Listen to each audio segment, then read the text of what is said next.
filter through this land of ours and fill a sportsman's dreams.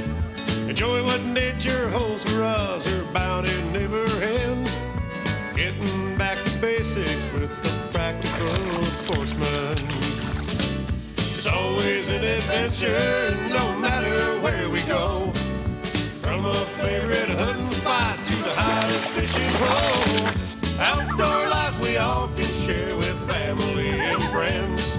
We'll do it all together with a practical sportsman. We'll do it all together with a practical sportsman. Hello, sportsmen. Hey, it is time to change hats. Last week we were in camo for the opening of bow season. This week we put on our blaze orange because we're going back in the woods, but we won't be hunting for deer. We're downsizing our quarry. We're looking for squirrels, a very abundant creature of the woods that some hunters call the chicken of the tree. We'll explain that. We'll talk about the advantages of squirrel hunting and give you practical information about a variety of current outdoor activities. So you stay tuned. I'm Fred Trost. It's Thursday night. Time to get outdoors.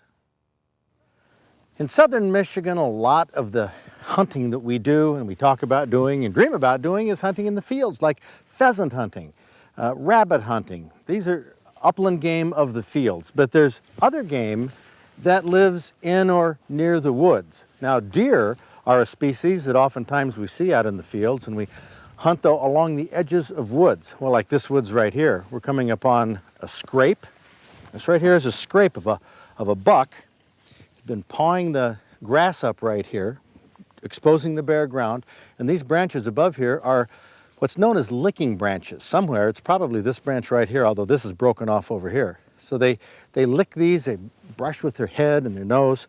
Anyway, that's a white-tailed deer, and we're going to be talking more about that. That's the big premier big game animal in Michigan. But there's other critters that we hunt in the woods. In fact, two particularly are important. That is the ruffed grouse, well, grouse and woodcock, and squirrels. Now, we haven't done a feature on squirrel hunting in some time, but that's what we're going to do right now, show you how to go about squirrel hunting. Here's my old hunting buddy, Tim Farragon, who I've hunted this woods with a number of times. It's an excellent woods for hunting squirrel. Timbo, just telling the folks a little bit about the fields out there. Haven't you heard people who are kind of adverse to eating squirrels because they call them bushy-tailed rats, rodents? I've heard that, yeah. How do you answer that? I call them tree chickens. And why, pray tell? Well, you can cook them like a chicken. They're good eating. You got chicken of the tree, and you got chickens, and you got chicken of the trees. Well, that makes sense to me. They are tremendous eating. I've developed a top 10 list for the reasons why squirrel hunting is cool. What main reason do you come up with for squirrel hunting? It's relaxing. You know, you come out in the woods like a day to day, and you find a good spot, sit down up against a tree and take an hour nap or so. And okay, we'll put that down as number one. Number two, I got to go with the tree chicken thing. The second reason why squirrel hunting is cool is because they are so tasty. I think they're the tastiest of all small game. Would you agree? I like them better than any other game, yeah. Number three, they are abundant. I mean, squirrels all over the woods, all over southern Michigan, all over most of the state. They reproduce very quickly, and there's just tons of them in the woods. Another thing, the land for hunting squirrels is available all over. Almost any woodlot has squirrels, and it's in the southern part of the state, right up to the north. Squirrels are easy to hunt. It isn't a complicated technique that you use. There's some very simple techniques that anybody can learn. It takes a minimal equipment. You don't need a lot of fancy things. Another reason is that it's inexpensive equipment. Inexpensive guns, you don't need any particularly fancy clothing. Squirrel hunting is a good way to introduce newcomers to hunting, whether it's youngsters or women or a neighbor or grandpa who hasn't squirrel hunted. It's an easy way to learn to hunt. Squirrel hunting is challenging because you have to be accurate when you shoot. You have to be quiet going through the woods. And it's also good practice for deer season. The techniques used in hunting squirrels are the same ones that really you would use hunting deer. Let's talk about the equipment. Your gun that you use, show the folks here your gun. Now, you use what would be considered to be a typical squirrel rifle. And it's a .22 caliber. And of course, the 22 caliber shell is the smallest rifle shell you can get. It's a rimfire and inexpensive. And what about this scope? Is that an expensive scope? Oh, it's a Beeman Blue Ribbon BB gun scope. BB gun? Yeah. Well, for a pellet gun. Pellet gun. Yeah. Now, what about the gun? 22 Remington. I don't even think they make it. It's a 582, model 582. How expensive would a 22 be that you'd have to buy for squirrels? Oh, you get a used one for under $100. And that's with a magazine on it. You could probably get a single shot cheaper than Get that. a single shot cheaper. Now, what do you think about this, Tim? This gun that I've chosen here to use for squirrel hunting is a Savage over and under. But the top barrel you see is a lot narrower than the bottom barrel. The bottom barrel is set up for 20 gauge shotgun, and the top barrel is for a 22, and I'll show you the difference right here. There we go, that 22 got done. And this is a 22 caliber rifle shell. That's a rifle, and it has that little lead projectile in the end. Goes right in there in the top barrel. This is a 20 gauge shotgun. Use number 6 shot, goes in the bottom barrel. Now I can select which barrel I want to go off by that little lever there on the hammer. And that's the bottom barrel for the shotgun, the top barrel for the 22. Now, Tim, I know you are, real concerned about safety while squirrel hunting. You know, I mean, walking through a woodlot, sometimes in some parts of the states, there's subdivisions around. Yep. So do you use, is it safe to use a 22? You got to use your head. I don't shoot a squirrel hanging out on a limb. I usually try to make sure it's up against a tree with a good backstop, or shoot them on the ground. Mm-hmm. I use a high velocity hollow point bullet so it blows up. So if it hits something, hits a limb, a tree, it isn't going Right. to fly out into a subdivision or somewhere. And of course, the shotgun shell with the pellets inside there, you're talking maybe 150, 200 yards if you shoot up in the air. So it isn't going to go far. Maximum. Yeah, that's maximum. So that's a safer way to go. So the reason I thought I'd use this gun is the choice of the 22 for a close shot, or the shotgun if it's up in the air. Just gives an option. That's a good versatile gun. Well, why Not don't we? only that, there's partridges in here too, so That's right. Grouse season is over. grouse season is open. Well, let's pack up and get out in the woods and show the folks a few techniques for squirrel hunting.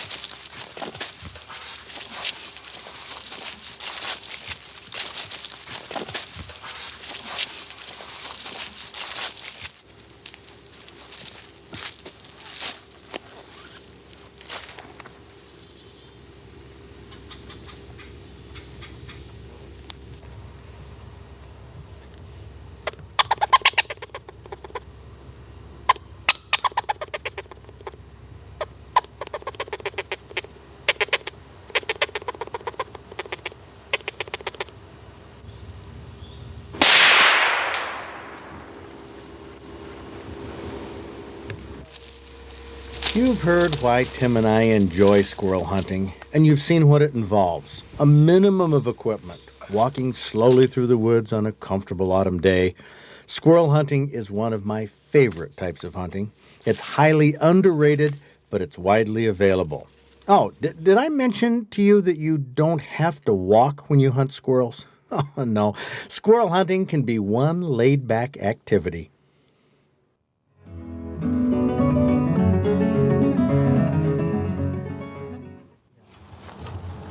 Many, if not most, Michigan bow hunters hunt from tree stands. Now, for all the advantages of more distant visibility, there are disadvantages of hunting from a perch in the sky. Tom Nelson from Anderson Archery has spent many hours up in the air, and he can answer the question, what can I do to make tree stand hunting easier and more effective? A couple of real keys that when you're in your tree stand. One, have your bow hanging where you can grab it without a lot of movement. Don't hang it to the trunk of the tree. Have it maybe on a branch out in front of you, so if you're looking at a deer right here, your only movement's lifting it off the little tree peg. I just try to have my bow where it's really accessible so I can get at it real easy. Two, when you're up in a stand, have some cover. Don't trim everything away so that you can shoot all over the place. Cut a couple of real small shooting lanes to the predominant runways. have a lane in all directions, but just small ones. Don't trim everything away. Leave a lot of cover up there so that you're protected.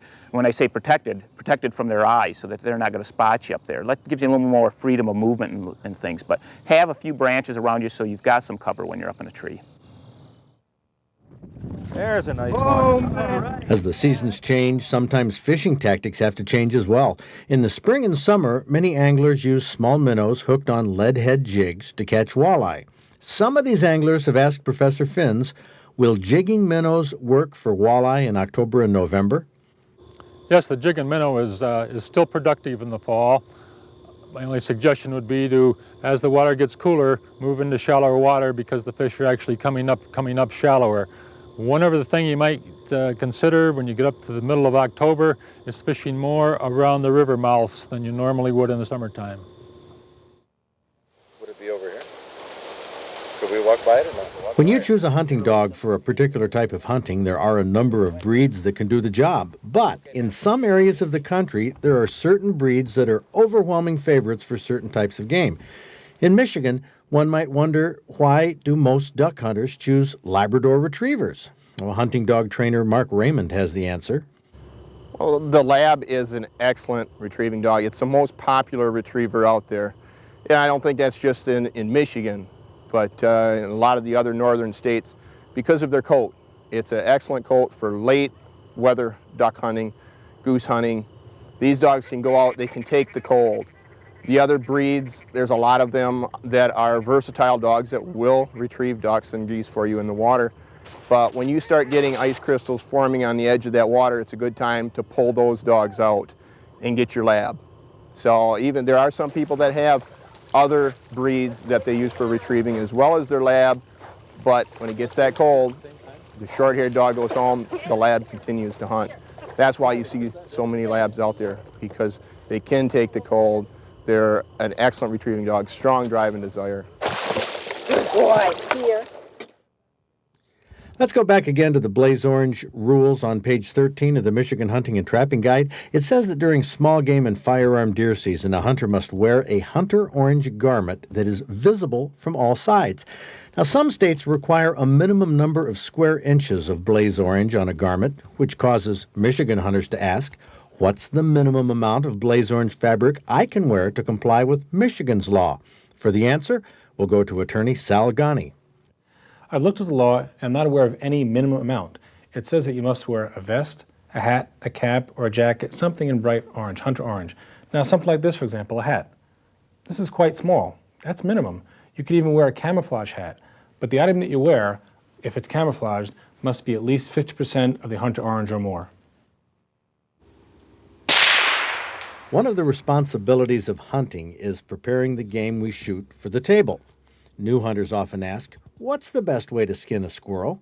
Well, Tim Farragon was browsing through a book called Dressing and Cooking Wild Game, published by the Hunting and Fishing Library, and he found a page that showed an easy way to skin a squirrel. It works so well that Tim has been using this technique ever since.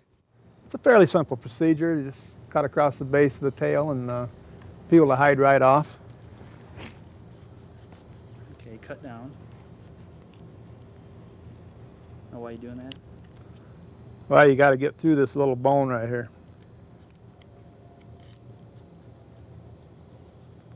Okay. And you don't want to cut through and cut your finger, you know. Then you kind of start it a little bit on each leg, cutting down.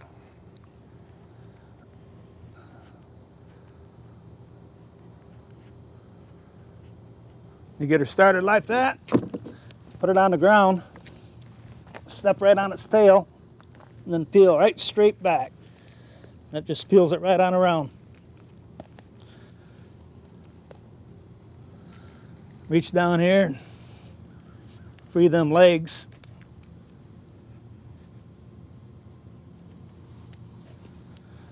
And a pair of pliers on this, it's easier to get a hold of it.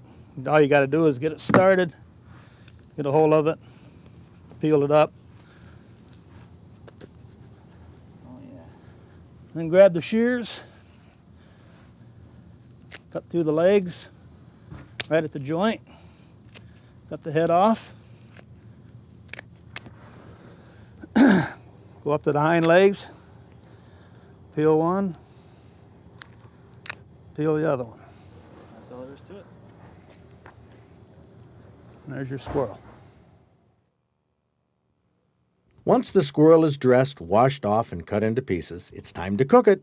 Dennis Zawala from Rochester Hills has a great recipe he calls Squirrel, Burgundy, and Dumplings, where he parboils 2 squirrels for 20 minutes, then browns them in butter, along with the chopped onions, some Burgundy wine, a cup of water, and a couple bay leaves. Sprinkle in a teaspoon of beef bouillon crystals, some basil, dill weed, and thyme. Cover this, bring it to a boil, then reduce the heat and simmer the squirrel for 45 minutes on each side. So after 90 minutes, remove the squirrel, add a cup of sour cream and a can of cream of mushroom soup with some water. Pour this burgundy gravy over the squirrel on a bed of dumplings or noodles. That's Dennis Zawala's Squirrel, Burgundy, and Dumplings, featured in our upcoming Outdoor Digest magazine. Last year, during duck season, John Majewski, his wife Sally, and their Labrador Retriever Chelsea were out duck hunting about a quarter of a mile out in Saginaw Bay. John had his video camera. They saw something very weird. Take a look at this. Chelsea! Oh! Where's the other one? Way up to the front of us? This deer was one of 2 that the Majewskis spotted a quarter mile offshore. Actually, John used the boat to steer this deer back towards shore. Seemed to be heading out into open water. I can't believe that, can you? I hope it makes it to shore. As it turned out, this deer made it to shore, and the other deer also found its way to safety. Them cattails. Never know what you're going to see when you're outdoors. If you have a video camera, make sure you take it with you. Make sure it's ready to capture those weird happenings. We'd like to see your outdoor adventures. By the way, the Majewskis were at our Fishing Awards banquet this past March.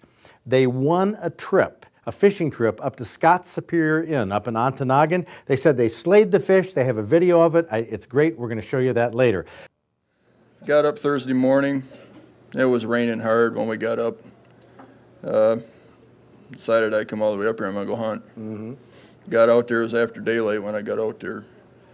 Got up my tree stand. I was there about 45 minutes and glanced over my shoulder and I seen a deer coming. That came in. It was a button buck. Came right in underneath me, feeding on acorns. So I kind of watched that for a minute. And I glanced over my shoulder and this guy was coming behind him.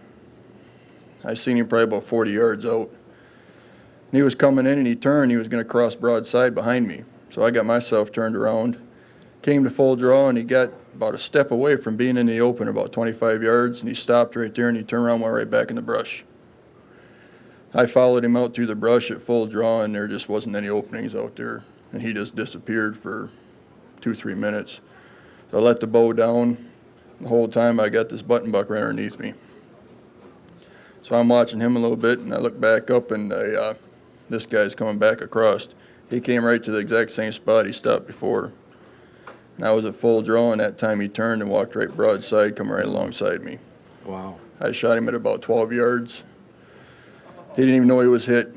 He kept on walking. He walked about 12 yards. He stood there, started to stagger, and fell over.